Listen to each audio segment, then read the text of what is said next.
Donc tu disais que Voilà. tous les 2 ans, tu cherches ta voie, c'est ça? Bah oui, tous les 2 ans, je suis obligé de changer d'entreprise. Donc, D'accord. c'est assez surprenant. Soit mon patron fait faillite, soit bah, il y a un licenciement économique et puis c'est sur ma pomme. Soit voilà. Donc tous les 2 ans, en fait. Donc là, bon, j'ai stabilisé la chose parce que je me suis mis à mon compte. Je suis mon propre patron, donc je me pourrais pas me virer, quoi. Très bien. Ben, on va, nous, aborder les choses à travers donc, ton thème natal. Mhm. Alors, la toute première chose que l'on regarde sur un thème natal, c'est la position du soleil. Et donc, ton soleil, il est ici. Et il se situe donc en bélier. J'imagine que ça, tu le sais. Euh, Ouais, comme toi. de quoi? Oui, comme moi, oui, exactement. Euh, J'ai appris ça récemment, donc que tu étais bélier. Oui, Voilà. c'est ça, je suis bélier. Alors, pas exactement au même endroit, mais je suis bélier Ouais. aussi. Et tu as une particularité puisque Vénus est venue se coller à ton soleil. Donc, on dit qu'ils sont en conjonction et même, en fait, il faut savoir que elle est tellement proche de ton soleil qu'on dit qu'en fait, elle est combuste. C'est-à-dire que Vénus, quand elle est, enfin, en tout cas, toutes les planètes qui sont collées au soleil, Mhm. quand elles sont très très près comme ça, la puissance du soleil quelque part les brûle. Donc il Ah faut oui. aussi, ouais, il faut intégrer qu'en fait ta Vénus, c'est une Vénus qui du coup a pas forcément son plein potentiel ou son plein pouvoir parce que elle est brûlée par le soleil. En fait, le soleil prend Mhm. tellement de place que Vénus, qui symbolise à la fois l'amour, le plaisir, une sorte de jouissance aussi, en fait, est oui, brûlé, cramé par ce soleil, et donc a D'accord. un impact. Tu vas voir, ça va avoir un impact par rapport à ta question, justement.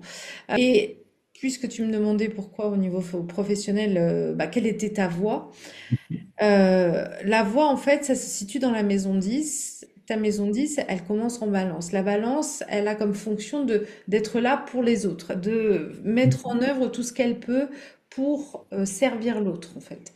Le principe de la balance, c'est aussi de trouver un équilibre, que ce soit pour toi et pour les autres.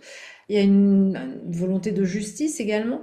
En tout cas, il y a la volonté de trouver son centre, en fait, dans le principe de la balance.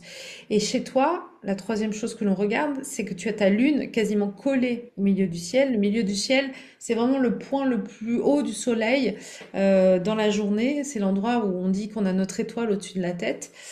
Et là, en fait, toi, t'as pas vraiment qu'une étoile, tu as aussi la lune qui s'est positionnée là. La lune, c'est tout ton inconscient et ton intuition qui vient servir ce but, en fait.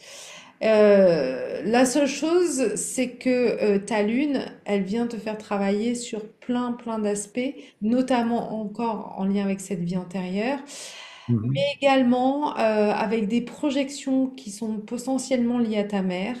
Ça peut être l'éducation maternelle, ça peut être une manière de voir de ta propre mère, qui pour moi t'a transmis quelque chose. Alors c'est intéressant parce que t'as chez toi, c'est pas le cas chez tout le monde, une histoire karmique et une histoire transgénérationnelle liée à ta mère.